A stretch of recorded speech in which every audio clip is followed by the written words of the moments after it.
আসসালামু আলাইকুম রহমতুল্লাহ, আপনাদেরকে স্বাগতম আমার ইউটিউব চ্যানেলে। আপনারা যে মসজিদটি দেখতে পাচ্ছেন, এই মসজিদটি মূলত ধারণা করা যায় বা স্থানীয়রা ধারণা করে এটি একটি মুঘল আমলের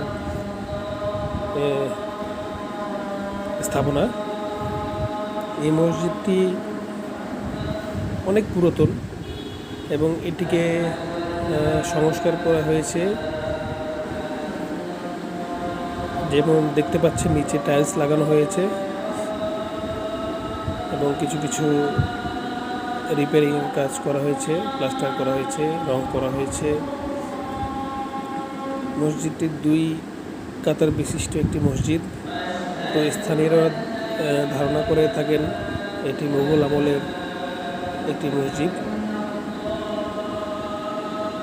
ঠিক আছে, সবাইকে ধন্যবাদ।